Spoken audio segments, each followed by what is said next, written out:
Colour analysis really is a fun process. So it's looking at holding the swatches up, the palettes up against your client, and then they have a look and they're like, oh no, no, no, no, and then you see their face. Yeah, it's not quite sold on these ones. And as we get closer to, we're not bad. She's kind of like, yep, having a little think, and you'll notice that there is a red in there that does really not suit Merrin in the exotic. And then we get to the next one. Really interesting when you look at how her face changes. This one. Yeah. This is the one that suits you. So she loves that one. Those colours are really nice on her, and her face stands out.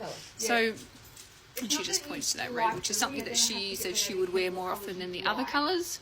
And it really is, they go, oh, this is why this colour suits me, and this is why this colour doesn't.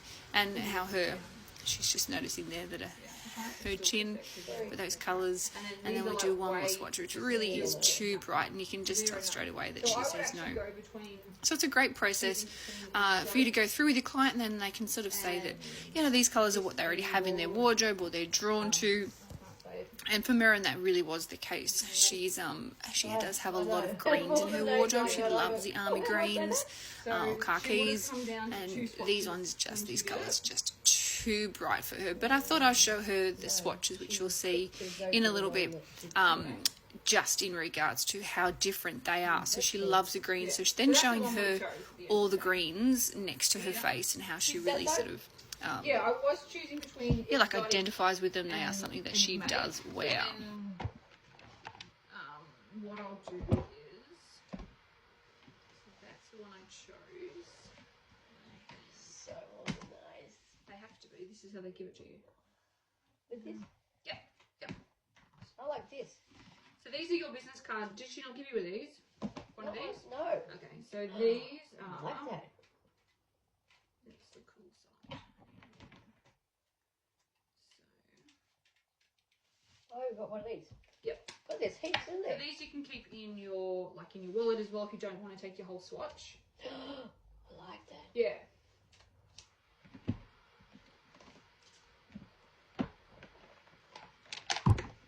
Pay for this? It's all included in. I really am darker colours, aren't I? Yep. Yep.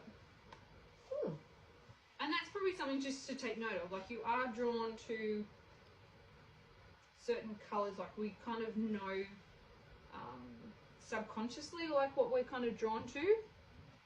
There's some colours that we like I love bright orange. I just obviously can't wear bright orange. It's definitely not in my. Is there many people on this one? So they're all our neutrals, so they're different. So I'll run through those as well. We should do that before I do this. So these are the two different swatches. So these are what we call our neutrals. So we go from. Oh, very good placed. So here we go through some neutrals. We've got our whites and beiges, and noticing that Merrin does kind of stick in towards the middle there with the beige. Not quite a stark white, definitely not, but this one here, that's under her chin now, just really suits her tones better. Now, she doesn't wear a lot of these colours, but if they were one of her colours that she would choose, that's where she would sit on her palette. Do a quick change over here to her greys. So these we do two swatches. We do the warm and the cool greys, and you'll be able to see the difference when we switch which one does actually suit her. You'll notice the one drains. So all the cool colours have a lot more blue in them versus which are this one's here versus the warm one, which have a tad more yellow. So when we talk about warming up colours, we add yellow. Cooling them down, we add blue. So it's always a fun process for this client to figure out where she sits, and doesn't wear a lot of greys, so we didn't spend a lot of time on greys, and then we just go back to sort of our pinks, which definitely are not her, but she loves that green, always drawn to that green, very much so. And you can see your face, like I don't know if you can see it here, that washes you out, or that just makes your And skin see, look you really can see pink. too with these pinks, they just make her skin look a lot here, pinker and versus when we skin go down changes. here, and this is what I'm explaining to her. So I can see They just that here, neutralise her if face I'm a little looking bit up more. here, We don't want pink. too much pink. We want her to look And then you really get down ruddy, here, and you're but these kinda like neutralise her that face down here. That's better. Yeah. She does have a very, Go to, not a very, but a bit of a pink undertone in her face, or overtone rather.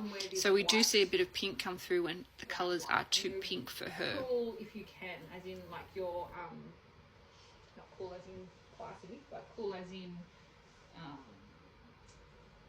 cool undertone. So these are the browns.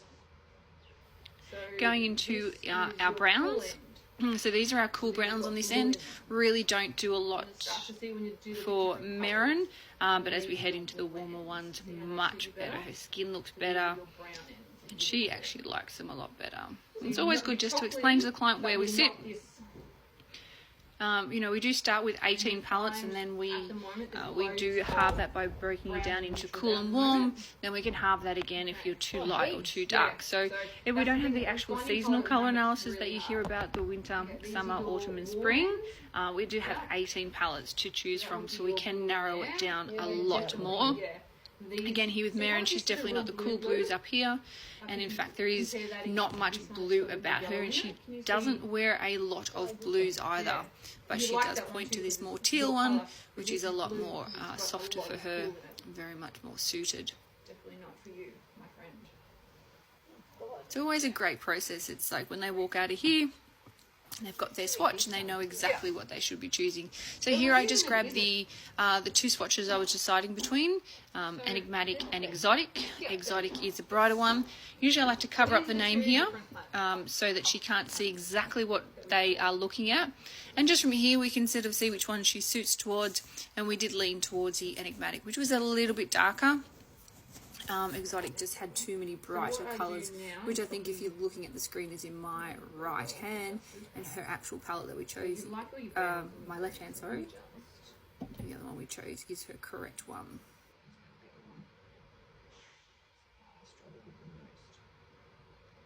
50 cards. Yeah. And then you do that, and then you have to grab them like a crab claw. It's weird.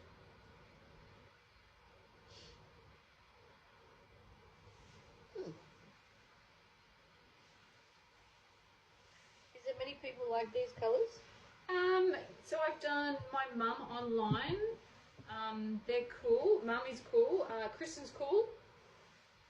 Because if she's blonder. Because she's lighter, yeah. So A, she's blonde, and B, she's light, like super light. Okay, so these are now, okay. So these are your these are the two what I would choose between if I saw you together.